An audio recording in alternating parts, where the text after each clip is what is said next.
الحمد لله رب العالمين، الصلاة والسلام على أشرف الأنبياء والمرسلين وعلى آله الطيبين الطاهرين المعصومين، سيما إمام المنتظر الحجة الثاني عشر، أرواحنا وأرواح العالمين لتراب مقدمه الفداء.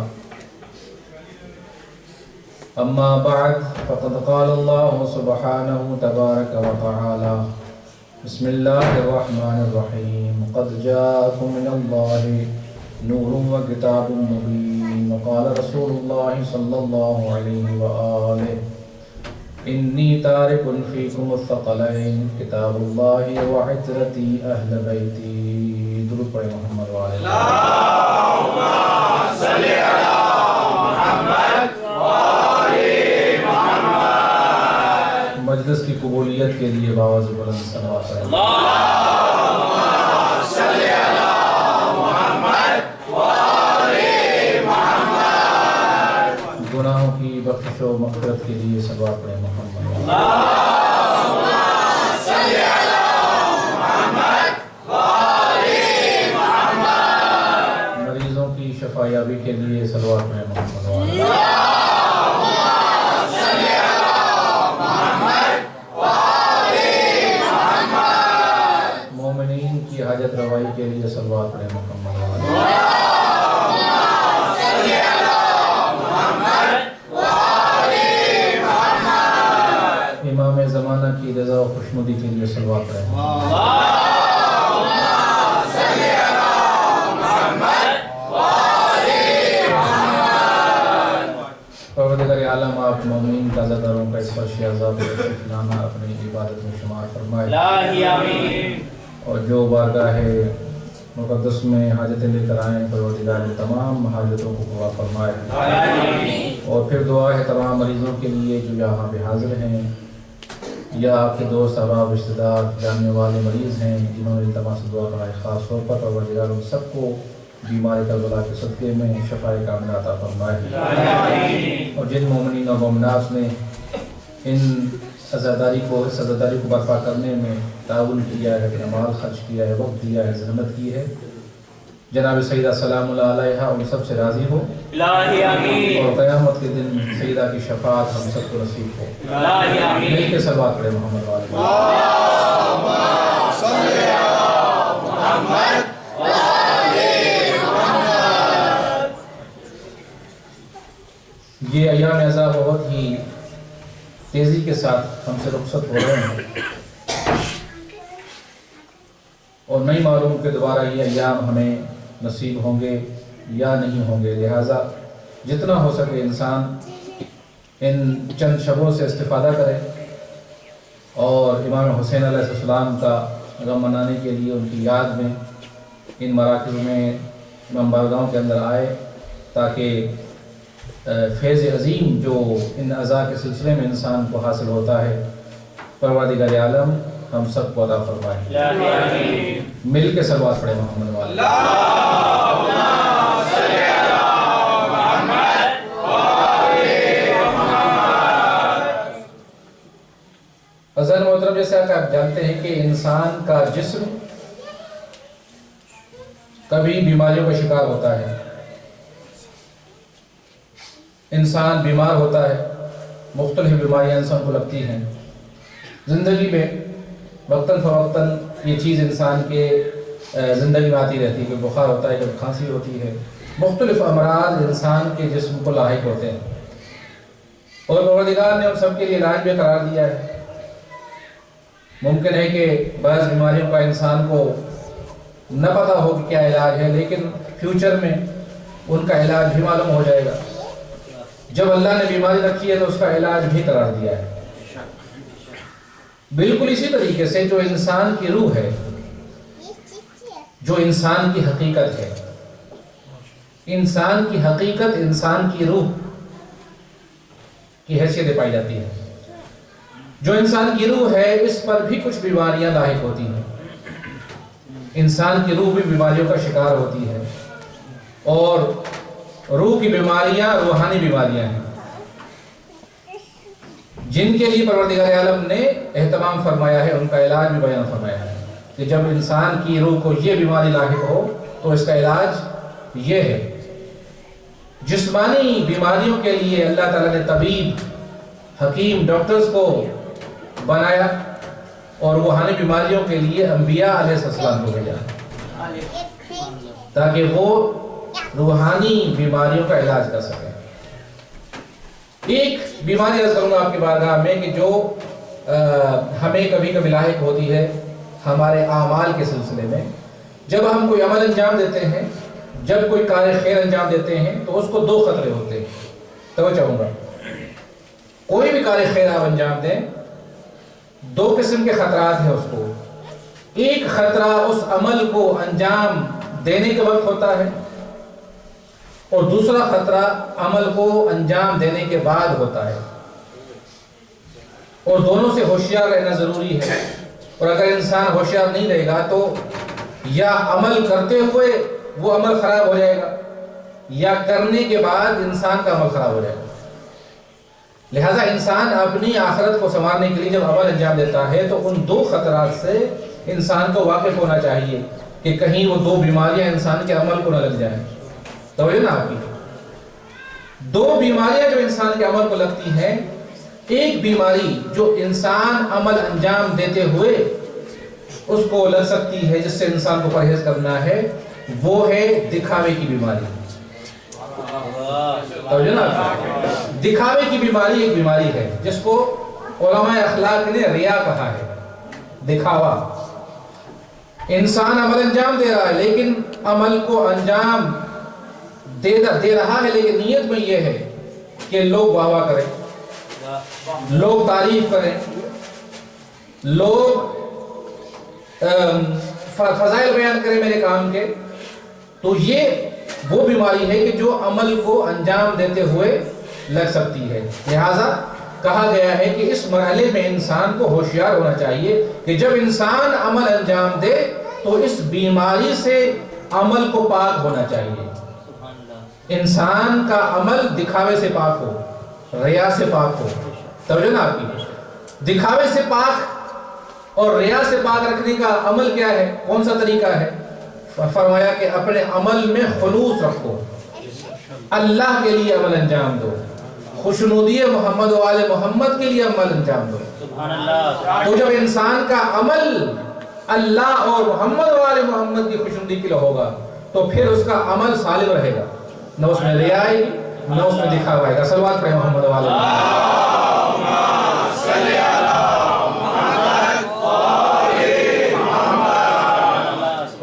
اور کبھی یہ بیماری، توجہ، کبھی یہ بیماری دکھاوے کی ایسی ہوتی ہے کہ انسان کو پتہ چل جاتا ہے، اپنے آپ کو پتہ چل جاتا ہے، دوسروں کو پتہ چل سکتا ہے کہ یہ دکھاوے کے لیے عمل انجام ہو رہا ہے، خود بھی انسان محسوس کرتا ہے۔ تو وہ جب دکھاوے کی بیماری خود کو فیل ہو تو اس وقت وہ اس مرحلے میں ہوتی ہے کہ جس کو ابتدائی مرحلہ کہتے ہیں، کہ جس کی تشخیص آسان ہے۔ لیکن اگر یہ دکھاوے کی بیماری ناسور کی شکل اختیار کر لے، ناسور کی شکل اختیار کر لے تو خود انسان کو پتہ نہیں چلتا کہ میں یہ جو عمل انجام دے رہا ہوں یہ واقعی اللہ کے لیے ہے یا دکھاوے کے لیے۔ یہ کب ہوتا ہے؟ جب انسان مسلسل اپنے عمل کو دکھاوے کے لیے انجام دے تو پھر وہ ناسور کی کیفیت پیدا ہوتی ہے۔ میں اس کی مثال دوں، امام فرماتے، توجہ چاہوں گا، امام فرماتے ہیں کہ ریا، دکھاوا کبھی کبھی اتنا باریک ہوتا ہے، اتنا ڈیپ ہوتا ہے کہ انسان کو بھی نہیں پتہ چلتا۔ پھر امام نے مثال دی کہ کبھی ریا کی منزل، اس کی ناسور ہونے کی لیول جو ہے وہ یہ ہوتی ہے کہ اس طرح، جس طرح سے سردیوں کی رات ہو، سردیوں کی رات تاریک راتیں ہوتی ہیں، سردیوں کی تاریک رات ہو اور ایک سیاہ کالا پتھر ہو، اس پر اگر ایک سیاہ چونٹی حرکت کرے، چلے، تو کیا ہمیں اس کی چلن کا احساس ہوگا؟ نہیں ہوگا۔ سیاہ رات، سیاہ پتھر، سیاہ چونٹی، اور چونٹی بھی آہستہ آہستہ چلتی ہے، اس کے چلنے کا احساس ہمیں نہیں ہوگا۔ امام فرماتے ہیں کبھی کبھی انسان کے عمل میں ریا اتنا باریک ہوتا ہے کہ انسان کو محسوس ہی نہیں ہوتا کہ وہ ریا کر رہا ہے۔ لہٰذا یہ خطرہ بتانے کا مقصد یہ ہے کہ انسان کو کتنا زیادہ ہوشیار ہونا چاہیے اپنے عمل کو جانچنے کے لیے، اپنے عمل کے بارے میں ہوشیار رہنے کے لیے کتنا انسان کو ہوشیار ہونا چاہیے. صلوات پڑھیں محمد والے محمد.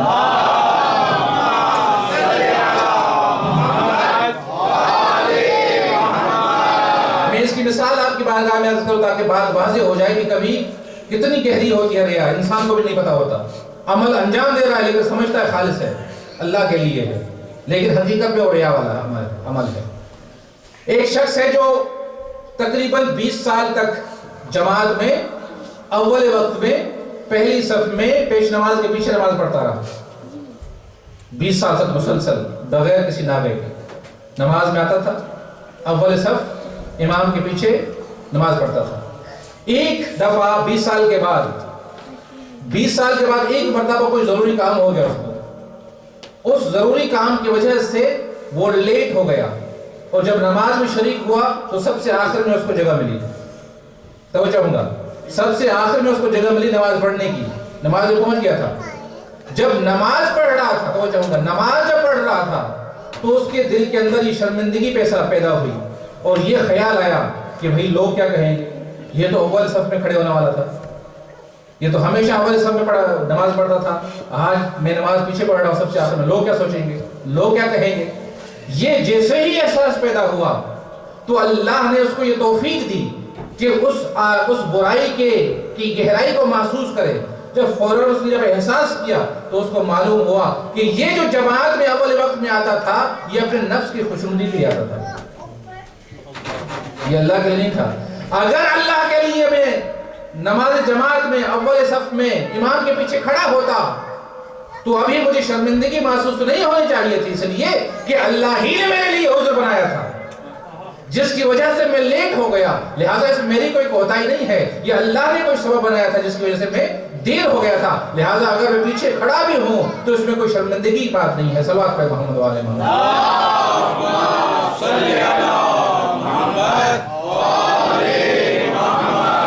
دیکھا آپ نے کبھی انسان کو خود نہیں پتا چلتا کہ یہ عمل ریا والا عمل ہے. لہٰذا ایک خطرہ عمل کو انجام دیتے ہوئے یہ کہ ریا اور دکھاوے کا مرض لگتا ہے اس کو. دوسرا خطرہ جو انسان کے عمل کو ہوتا ہے وہ عمل کو انجام دینے کے بعد ہوتا ہے. عمل کو انجام دینے کے بعد بعض علماء کہتے ہیں کہ عمل کو انجام دینا آسان، عمل کو باقی رکھنا مشکل ہے، اس کی حفاظت مشکل ہے. کیونکہ بعد کی جو بیماری ہے وہ پہلے سے زیادہ مشکل ہے. وہ کون سی بیماری ہے کہ جو عمل کو انجام دینے کے بعد لگتی ہے؟ وہ بیماری یہ ہے کہ جب انسان کوئی عمل انجام دیتا ہے اور اپنے عمل کو بڑا عمل سمجھتا ہے، اپنے عمل کو بڑا عمل سمجھتا ہے دوسروں کے عمل کے مقابلے میں، تو یہ بیماری جب اس کے عمل کو لگتی ہے تو اس عمل کا ثواب ختم ہو جاتا ہے. اپنے عمل کو بڑا سمجھنا، اپنے عمل پر فخر کرنا. قرآن مجید میں اگرچہ پروردگار عالم نے ارشاد فرمایا جناب رسول خدا صلی اللہ علیہ وسلم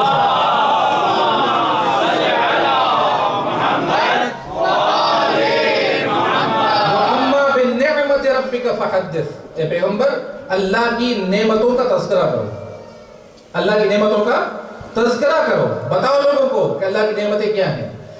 اگر انسان اللہ کی نعمت کو نعمت سمجھ رہا ہے تو کبھی بھی اپنے عمل پر افتخار نہیں کرے گا، کبھی بھی اپنے عمل کو بڑا عمل نہیں سمجھے گا. ہمیشہ یہ کہے گا کہ یہ تو اللہ کی طرف سے ہے، یہ تو اللہ کی توفیق تھی، میں نے کون سا کمال کیا ہے، یہ تو اللہ نے مجھے عطا کیا تھا. اگر یہ کیفیت رہتی ہے تو انسان کا عمل سالم رہتا ہے. اور اگر انسان کے اندر یہ کیفیت پیدا ہو کہ یہ میں نے بہت بڑا عمل انجام دیا ہے، فلاں نے تو یہ کام نہیں کیا، فلاں نے تو یہ کام نہیں، بہت بڑا عمل انجام دیا ہے، جیسے ہی یہ کیفیت پیدا ہوتی ہے انسان کا عمل ضائع ہو جاتا ہے. لہذا کہا ہے کہ ہمیشہ اپنے عمل کو کم ترین عمل سمجھو. کتنا بھی بڑا عمل ہو لیکن اپنی نظر میں سمجھو کہ یہ کم ترین عمل ہے. اور ساتھ میں یہ بھی کہ اس عمل کی جو توفیق ہے یہ پروردگار کی طرف سے، یہ جو قدرت ہے مجھے اس عمل کا انجام دینے کی یہ پروردگار کی طرف سے. اگر وہاں سے توفیق نہ ہوتی تو میں یہ کبھی عمل انجام نہیں دے سکتا تھا. صلوات پڑھیں محمد والے محمد.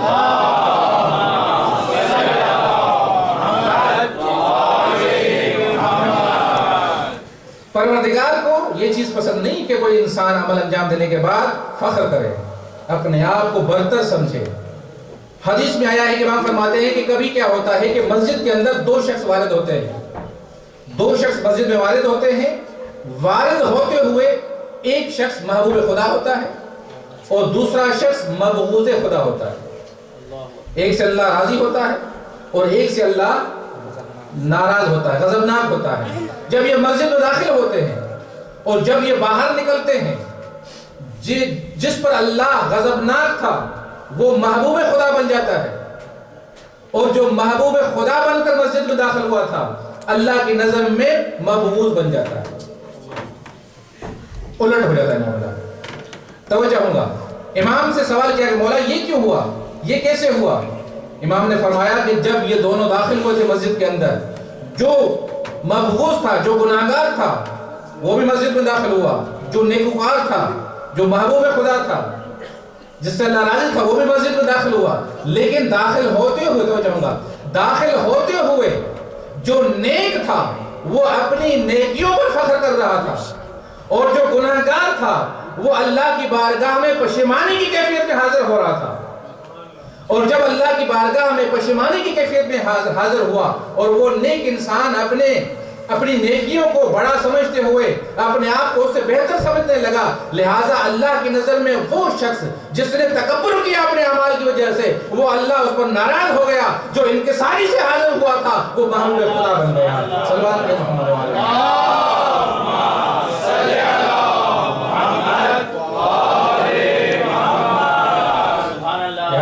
عمل کو بڑا نہیں سمجھو، اگر بڑا سمجھو گے تو تکبر پیدا ہوگا، اپنے آپ کو بڑا سمجھے گا انسان، اور پھر یہ عمل کے لیے خطرناک ہے۔ صلوات پڑھیں محمد و آل محمد۔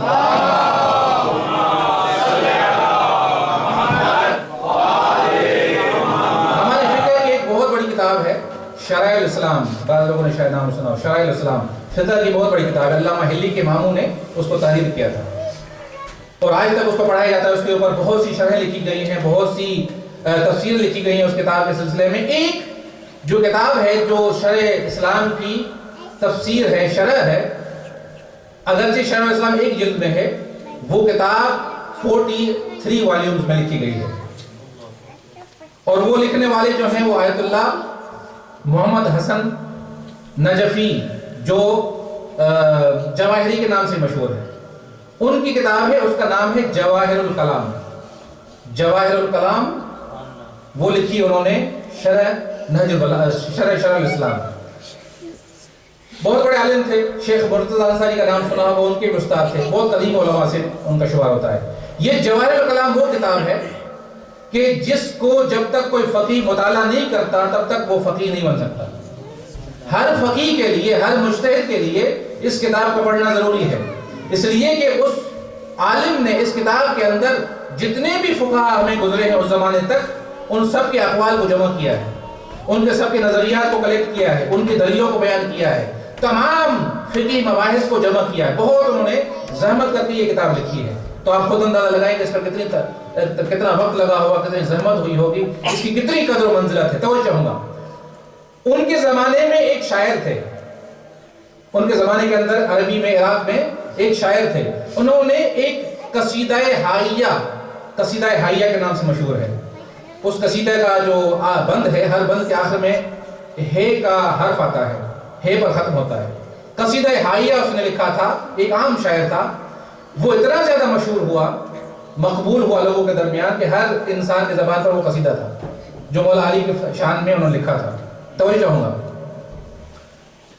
علامہ محمد حسین نجفی جنہوں نے اتنی عظیم کتاب لکھی کہ جس کو تمام مراجع پڑھتے ہیں پھر مجتہد بنتے ہیں، پھر فتویٰ دینے کے قابل بنتے ہیں، جب اس شاعر کا انتقال ہوا تو علامہ محمد حسن نجفی نے اپنے دوستوں کے درمیان بیٹھ کر یہ ارشاد فرمایا کہ کاش اس کے قصیدے کا ثواب میرے نام اعمال میں لکھا جاتا اور میری کتاب کا ثواب اس کے نام اعمال میں لکھا جاتا۔ توجہ کیا آپ نے؟ کہا کہ کاش میری کتاب کا ثواب جو ہے اس کے نام اعمال میں چلا جاتا اور اس کے قصیدے کا ثواب میرے نامہ اعمال میں آ جاتا۔ آپ تقابل کریں، اگر کمپیئر کریں کہ قصیدے لکھنے میں کتنی زحمت ہوتی ہے اور اتنی عظیم کتاب لکھنے میں کتنی محنت اور علم چاہیے انسان کو، لیکن اتنے عظیم کام کے باوجود اپنے عمل کو دوسرے کے عمل کے مقابلے میں معمولی سمجھتے ہیں۔ سبحان اللہ، سبحان اللہ۔ اتنے عظیم کام کو مختصر سمجھتے ہیں، کم تر سمجھتے ہیں دوسرے کے عمل کے مقابلے میں۔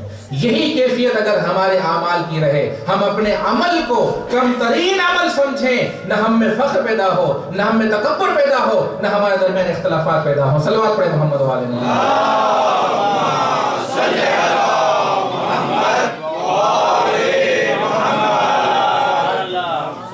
میں نے آپ کی بارگاہ میں جناب رسول خدا صلی اللہ علیہ وسلم کی حدیث مبارک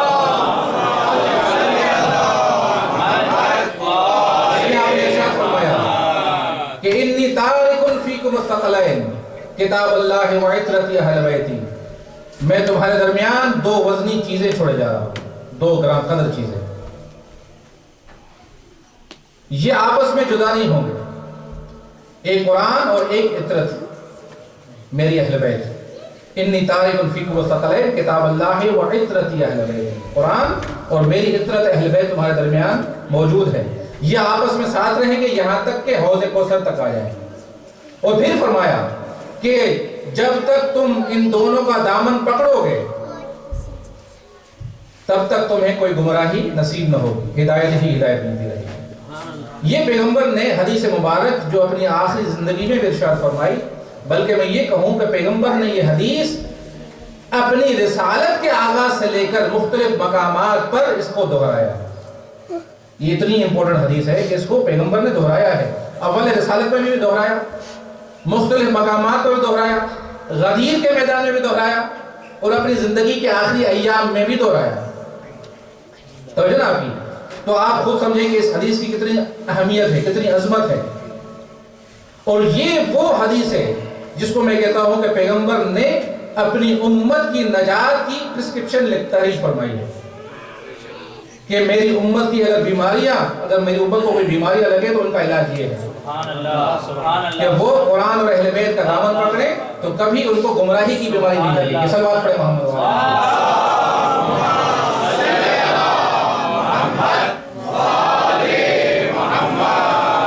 اور یہ ایسی حدیث ہے کہ تمام مسلمان اس پر متفق ہیں، تمام مسلمان اتفاق رکھتے ہیں کہ یہ پیغمبر نے حدیث ثقلین ارشاد فرمائی، اور تمام کتب کے اندر یہ حدیث اسی شکل میں موجود ہے کہ میں تمہارے درمیان 2 گرام قدر چیزیں چھوڑے جا رہا ہوں، ایک اللہ کی کتاب اور دوسری میری عطرت اہل بیت۔ دونوں کا دامن پکڑنا ہے، دونوں کا ساتھ میں دامن پکڑنا ہے۔ اگر ایک کا دامن پکڑا تو پھر بھی نجات نہیں ہوگی، اور اگر دوسرے کا دامن پکڑا، قرآن کو چھوڑ دیا تو پھر بھی نجات ناممکن ہے۔ صلوات پہ محمد و آل محمد۔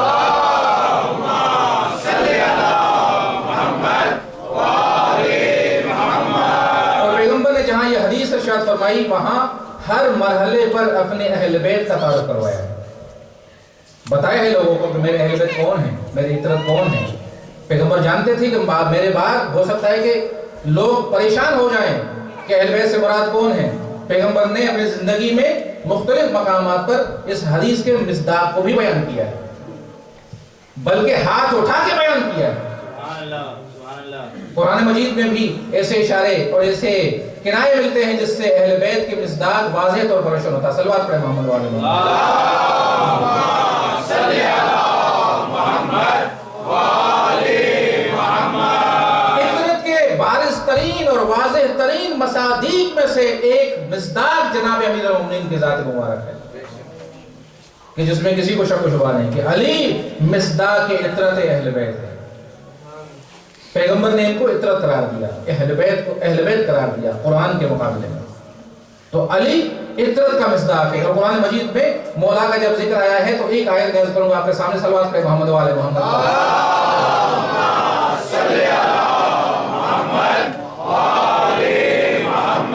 ارشاد ہو رہا ہے پیغمبر سے اللہ مخاطب ہے، جب پیغمبر کفار مشرکین کے درمیان گئے اور انہوں نے پیغمبر سے گواہی طلب کی کہ آپ اگر اللہ کے نبی ہیں تو آپ کے گواہ کون ہیں؟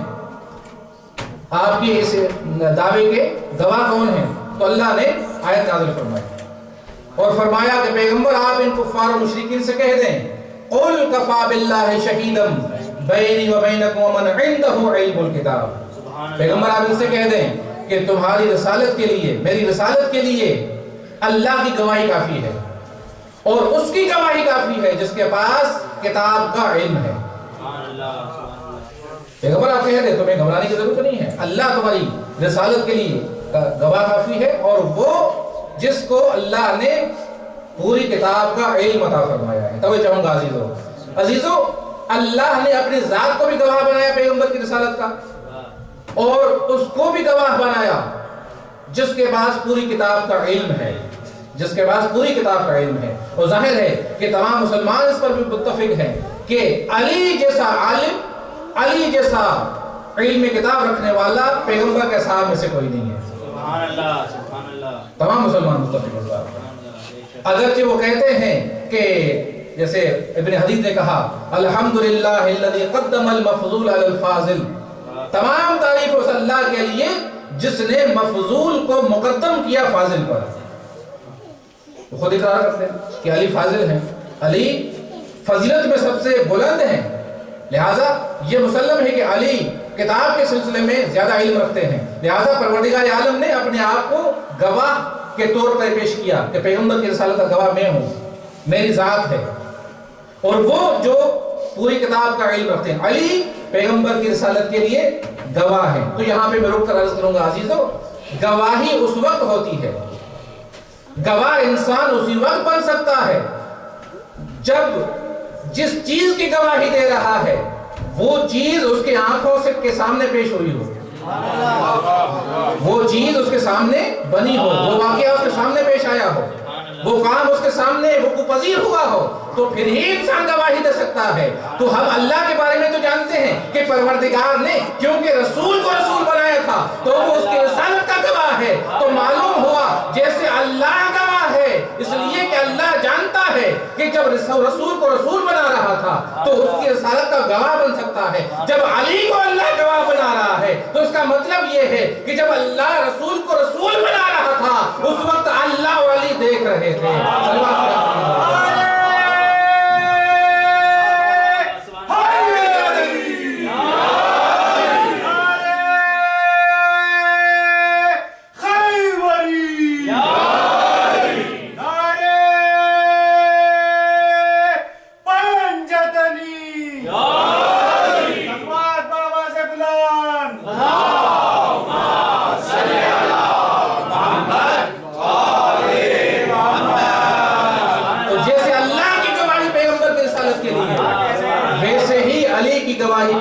رسالت کے لیے عزیزو، یہاں پہ رکو میں عرض کروں گا آپ کی بارگاہ میں، مسلمان کہتے ہیں کہ فلاں نے سب سے پہلے رسول کی رسالت کی گواہی دی، توجہ ہوں گا، رسول کی رسالت کی گواہی دی پہلے اور بعد میں علی نے دی، یا دوسرے لفظوں میں یہ کہتے ہیں کہ بڑوں میں فلاں نے دی اور چھوٹوں میں علی نے گواہی دی۔ میں یہاں پہ ان کی خدمت میں عرض کرتا ہوں کہ ہم مان لیتے ہیں کہ اس نے فلاں نے سب سے پہلے پیغمبر کی رسالت کی گواہی دی، توجہ چاہوں گا، پیغمبر کی رسالت کی گواہی فلاں نے دی سب سے پہلے، علی سے پہلے دے دی، لیکن مسلمانوں سے میں یہ عرض ضرور کروں گا اس آیت کی روشنی میں کہ فلاں کی گواہی پیغمبر کے اعلان کے بعد تھی، لیکن علی کی گواہی اس وقت تھی جب اللہ نے ان کو رسول بنایا تھا۔ فلاں کی گواہی اگرچہ پہلے مان لیں ہم، لیکن اس کی گواہی میں اور علی کی گواہی میں فرق ہے۔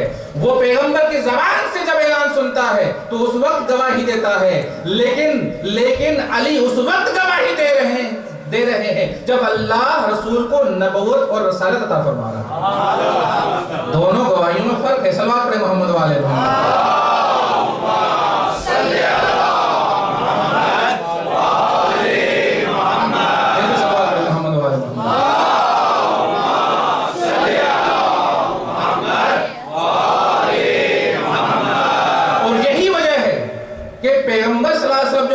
پیغمبر کے لیے جو اللہ نے فرمایا کہ میں گواہ ہوں اور علی تمہاری رسالت کے لیے گواہ ہے، اور یہ گواہی زبانی گواہی نہیں ہے بلکہ حقیقت کی گواہی ہے۔ اس نور رسالت کو دیکھنے کے بعد علی نے گواہی دی ہے۔ تو اسی سلسلے میں پیغمبر علی سے مخاطب ہو کر فرماتے ہیں کہ یا علی انت تسمع ما اسمع وانت ترى ما ارى، یا علی جو میں دیکھتا ہوں تو بھی وہی دیکھتا ہے، جو میں سنتا ہوں تو بھی وہی سنتا ہے۔ تو ماننا پڑے گا کہ جب جبرائیل آئے تھے غار حرا کے اندر پیغمبر کی بارگاہ میں حاضر ہوئے اور فرمایا بسم اللہ الرحمن الرحیم اقرا بسم ربک الذی، پہلی وحی جب نازل ہوئی ہے جیسے پیغمبر نے پہلی وحی سنی ہے ویسے ہی علی نے سنی ہے۔ پیغمبر نے فرمایا کہ جو میں دیکھتا ہوں تو بھی وہی دیکھتا ہے، جو میں سنتا ہوں تو بھی وہی سنتا ہے۔ وجہ کیا ہے یا رسول اللہ؟ توجہ ہوں گا، وجہ کیا ہے کہ جو آپ دیکھتے ہیں علی بھی وہی دیکھتے ہیں، جو آپ سنتے ہیں وہی علی سنتے ہیں۔ یہ وہ دیکھنے کی باتیں جو پیغمبر فرما رہے ہیں اور سننے کی باتیں، یہ ہماری سننے کی اور دیکھنے کی باتیں نہیں ہیں، یہ وہ باتیں ہیں کہ جو نہ عام آدمی سن سکتا ہے نہ عام آدمی دیکھ سکتا ہے۔ پیغمبر اس کے لیے فرما رہے ہیں کہ جو عام آدمی نہ دیکھ سکتا ہے نہ عام آدمی سن سکتا ہے، پیغمبر اس کے لیے فرما رہے ہیں کہ علی تم بھی وہی سنتے ہو جو میں سنتا ہوں، تم بھی وہی دیکھتے ہو جو میں دیکھتا ہوں۔ تو میں عرض کروں یا رسول اللہ وجہ کیا ہے؟ آپ تو رسول ہیں، آپ تو نبی ہیں، آپ بھی وہی سنتے ہیں، علی بھی وہی سنتے ہیں، تو آپ میں علی میں فرق کیا ہوا؟ تو عجب نہیں کہ پیغمبر کی آواز آئے ہم میں کوئی فرق نہیں ہے، اس لیے کہ ہمارا نور ایک تھا جس کو اللہ نے 2 حصوں میں تقسیم کر دیا۔ اسی لیے ہم دونوں برابر ہیں، علم کے لحاظ سے برابر ہیں اور روحانی منازل کے لحاظ سے بھی برابر ہیں، اگرچہ اللہ نے پیغمبر کو رسالت کا منصب عطا فرمایا، یہ ایک درجہ پیغمبر کے پاس زیادہ ہے، باقی تمام علم علی کا بھی وہی علم ہے جو نبی کا علم ہے۔ صلوات پڑھیں محمد والے۔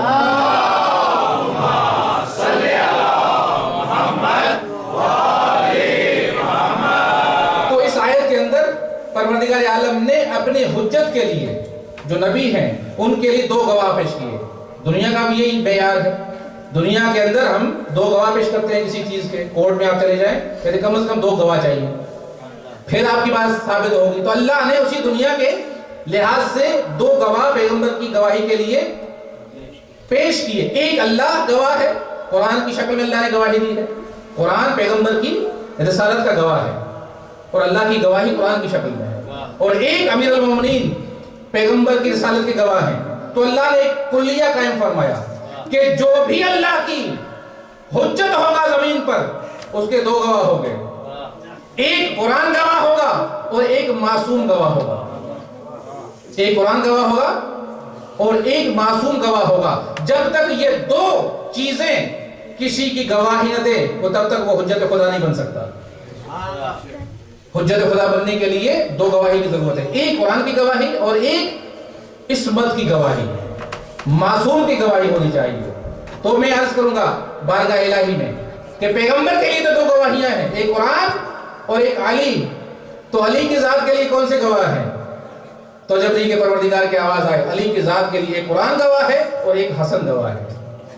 حسن کی امامت کے لیے ایک قرآن گواہ ہے اور ایک حسین گواہ ہے، حسین کی امامت کے لیے ایک قرآن گواہ ہے اور ایک زین العابدین گواہ ہے، زین العابدین کی امامت کے لیے ایک قرآن گواہ ہے اور ایک محمد باقر گواہ ہے، امام باقر علیہ السلام کی گواہی کے لیے ایک قرآن گواہ ہے، ایک جعفر صادق گواہ ہے۔ اس طرح سے سارے ائمہ چلتے آئے، آخری جب امام پہ پہنچتے ہیں تو آخری امام جب ظہور فرمائیں گے تو وہاں پر بھی یہ کلیہ چلنا چاہیے، وہاں پر بھی یہ اصول چلنا چاہیے کہ جب امام زمانہ اپنی امامت کا اعلان فرمائے، اپنی حجیت کا اعلان فرمائے تو ان کے لیے بھی 2 گواہ ہونے چاہیے۔ تو ہم تو دیکھتے ہیں کہ قرآن مجید امام زمانہ کا گواہ بنے گا، تو وہ دوسری کون سی گواہی ہے کہ جو اللہ نے امام زمانہ کے لیے قرار دی ہے؟ تو اللہ نے پہلے ہی انتظام کر لیا تھا، اس لیے کہ کلیہ بھی خود ہی بنایا تھا، اصول خود ہی بنایا تھا۔ اپنی حجت کے لیے 2 گواہوں کی ضرورت ہے، ایک قرآن کی گواہی اور ایک عصمت کی گواہی۔ جب امام کا ظہور ہوگا ایک قرآن گواہی دے گا اور ایک آسمان سے عیسیٰ اتر کر امام کی امامت کی گواہی دے گا۔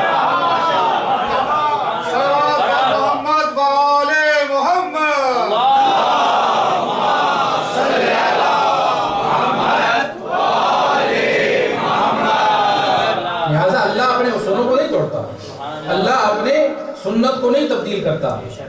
قرآن میں فرمایا پروردگار عالم نے کہ اللہ کی سنت تبدیل نہیں ہوتی. ہاں کبھی کبھی پروردگار عالم کی مصلحت اگر تقاضا کرے تو اللہ کی سنت میں تبدیلی ہوتی ہے، لیکن نارملی طور پر اللہ اپنی سنت پر ہی عمل کرتا ہے.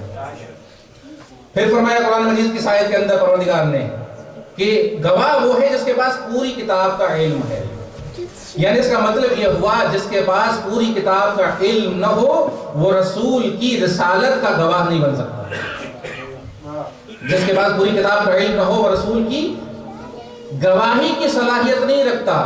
چاہے جائے کہ انسان کے پاس علم ہی نہ ہو، خود ہدایت کا محتاج ہو اور وہ پیغمبر کی رسالت کا گواہ بنے، اس میں تو قدرت نہیں. جس کے پاس پوری کتاب کا علم، کیا پوری کتاب کا علم اپنے مقام پر، تھوڑی کتاب کا بھی علم ہو تو وہ بھی رسول کی رسالت کی گواہی نہیں دے سکتا. اس لیے کہ رسول کی رسالت کی گواہی دینے کے لیے رسالت کی صلاحیت چاہیے انسان میں. رسول کی رسالت کے لیے اس کے اندر رسالت کی صلاحیت موجود ہو. اگرچہ پروردگار کے مصلحت کے مطابق وہ رسول نہیں بنے، نبی نہیں بنے، لیکن اس میں صلاحیت موجود ہو. میں دنیا کی مثال عرض کروں.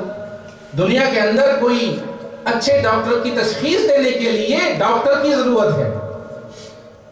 ڈاکٹر ہی بتا سکتا ہے کہ فلاں ڈاکٹر پڑھا لکھا ہے، فلاں ڈاکٹر بہت اچھا ڈاکٹر ہے. عام انسان کو پتا نہیں چل سکتا. لہٰذا رسالت کی اگر گواہی دینی ہے تو رسالت کی صلاحیت اس کے اندر پائی جاتی ہے. صلوات پڑھیں محمد.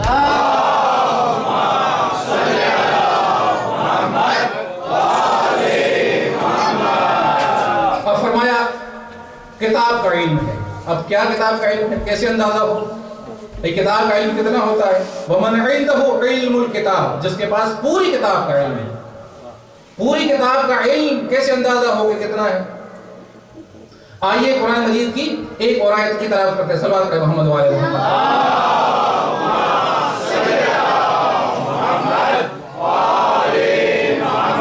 جناب موسیٰ اور خضر کا واقعہ آپ نے سنا ہے. سورہ کہف کے اندر پروردگار عالم بیان فرماتا ہے کہ جناب موسیٰ علیہ السلام کو جناب خضر کے پاس بھیجا. ان کی جب ملاقات ہوئی تو جناب موسیٰ نے جناب خضر سے مخاطب کیا. اس سے پہلے ارشاد ہوتا ہے فَوَجَدَ عَبْدًا مِنْ عِبَادِنَا آتَيْنَاهُ وَرَحْمَةً مِنْ عِنْدِنَا وَعَلَّمْنَاهُ مِنْ لَدُنَّا عِلْمًا. موسیٰ کی ملاقات اس شخص کے ہوئی، اس بندے کے ساتھ ہوئی جس کو اللہ نے اپنی طرف سے علم عطا کیا تھا. موسیٰ کی ملاقات اس شخص سے ہوئی، اس بندے سے ہوئی کہ جس کو پروردگار نے اپنی طرف سے رحمت اور علم عطا فرمایا تھا. توجہ ہوں گا، جناب موسیٰ کو اللہ نے اس کا شاگرد بنایا، جس کو اللہ نے اپنی طرف سے علم دیا تھا، یعنی جناب خضر کا شاگرد. آتے ہیں جناب خضر کی بارگاہ میں اور عرض کرتے ہیں قال له موسیٰ هل اتبعك على ان تعلمني ما علمت رشدا. جناب موسیٰ نے جناب خضر سے مخاطب ہو کر کہا کیا آپ اجازت دیتے ہیں کہ میں آپ کے ساتھ ہو جاؤں اور پھر آپ کو جو اللہ نے علم عطا فرمایا ہے اس میں سے مجھے علم دیں. جو اللہ نے آپ کو علم عطا فرمایا اس سے مجھے علم دیں. یعنی کیا مطلب؟ یعنی مطلب یہ ہے کہ جو اللہ نے آپ کو علم دیا ہے وہ میرے پاس نہیں ہے. یعنی ایسا علم جو جناب موسیٰ کے پاس نہیں. جناب موسیٰ کون ہے؟ جناب موسیٰ نبی ہے، رسول ہیں، بلکہ اولو العزم نبی ہے. 5 اولو العزم جب انبیاء بچوں کو پڑھاتے ہیں تو اس میں جناب موسیٰ کا بھی تذکرہ ہوتا ہے. جناب موسیٰ اولو العزم ہیں، صاحب شریعت ہیں، اللہ نے ان کو شریعت عطا فرمائی ہے. تو ظاہر ہے کہ اولو العزم نبی ہیں، معصوم بھی ہیں، تو اللہ نے علم عطا فرمایا ہوگا تو معمولی علم تو نہیں ہوگا، صاحب شریعت ہیں. لیکن اس کے باوجود پروردگار عالم موسیٰ کو یہ سمجھانا چاہتا ہے کہ جتنا تیرے پاس علم ہے یہ نہ سمجھنا کہ بہت زیادہ علم ہے، تم سے بھی زیادہ عالم اس دنیا میں رہتے ہیں. جناب موسیٰ آتے ہیں جناب خضر کے پاس اور عرض کرتے ہیں کہ جو اللہ نے آپ کو علم دیا ہے میں چاہتا ہوں کہ آپ کے ساتھ رہوں اور آپ کو مجھے علم عطا کرے. توجہ چاہوں گا عزیزوں، جناب موسیٰ شاگرد بننا چاہتے ہیں، جناب خضر استاد ہیں، ان کے پاس علم زیادہ ہے جو ان کے پاس جناب موسیٰ کے پاس نہیں ہے. جناب خضر اس سے پہلے کہ موسیٰ کو پڑھائیں، جناب خضر کہتے ہیں اے موسیٰ اگر تم میرے ساتھ رہو گے تو تم میرے علم کو برداشت نہیں کر سکو گے. تم میرے علم کو برداشت نہیں کر سکتا. جناب موسیٰ نے کہا کہ نہیں، میں برداشت کر لوں گا، صبر کر لوں گا، اگر سمجھ میں نہیں بھی آیا پھر بھی صبر کر لوں گا. وہ قصہ آپ کے سامنے ہے، میں دہراؤں گا نہیں عزیزو، میں فقط اشارہ کرنا چاہتا ہوں. جناب خضر وہ ہیں کہ جن کو پروردگار نے ایسا علم عطا فرمایا کہ جو موسیٰ کے پاس نہیں تھا. موسیٰ اولو العزم ہونے کے باوجود جناب خضر کے پاس آتے ہیں علم حاصل کرنے کے لیے، پڑھنے کے لیے، اور وہ علم جو موسیٰ کے پاس ہے اس کی برداشت کرنے کی بھی صلاحیت نہیں جناب موسیٰ کے پاس. اور آخر میں آپ نے قصہ سنا کہ آخر میں جناب خضر نے کہا کہ میں نے تو کہا تھا پہلے تم میرے علم کو برداشت نہیں کر سکو.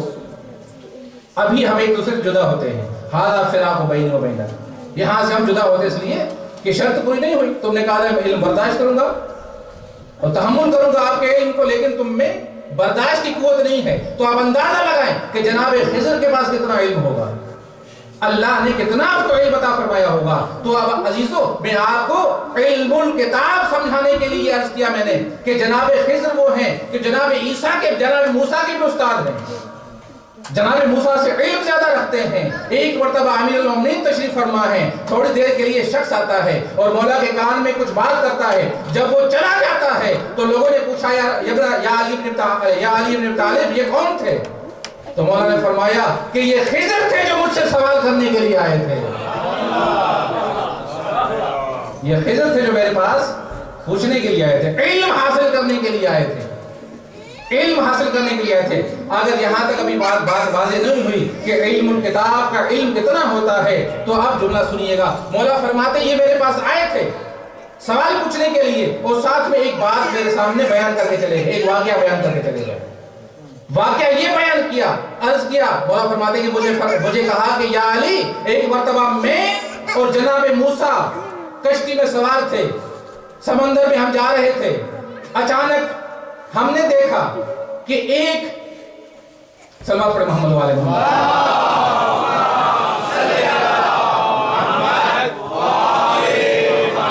ایک چھوٹا سا پرندہ آتا ہے، چڑیا. اس نے ہوتا لگایا سمندر کے اندر اور اپنی چونچ میں پانی بھرا.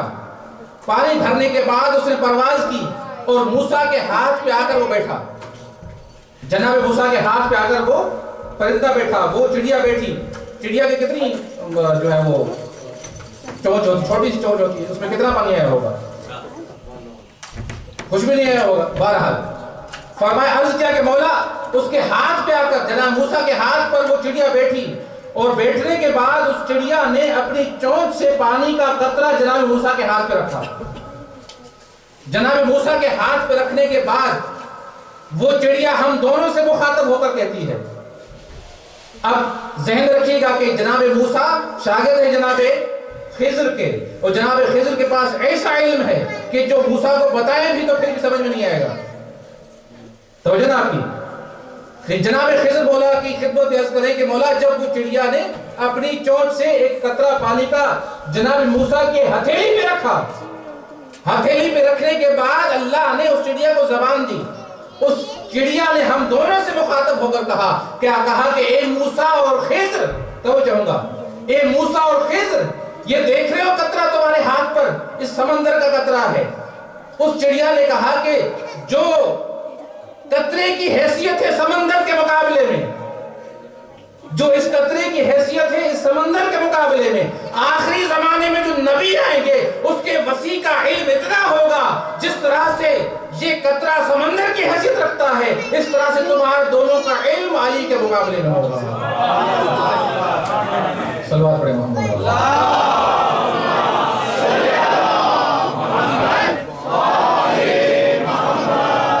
تو علم الکتاب کا علم جس کے پاس ہوگا اس کے علم کا اندازہ نہیں لگا سکتا. پروردگار نے اس کو اپنے رسول کی رسالت کا گواہ بنایا ہے. بس عزیزو میں نے آپ کی زحمت تمام کی. دین کے بچانے کے لیے امام حسین نے قربانیاں دی، اسلام کو بچانے کے لیے، اور اس امر میں برابر کی شریک ہے جناب زینب صلی اللہ علیہ وسلم. حسین کی جو ذمہ داری تھی دین کی بچانے کے سلسلے میں برابر کی شریک ہے جناب زینب، برابر کا حصہ ہے جناب زینب کا. اور اگر جناب زینب نہ ہوتی تو امام حسین کی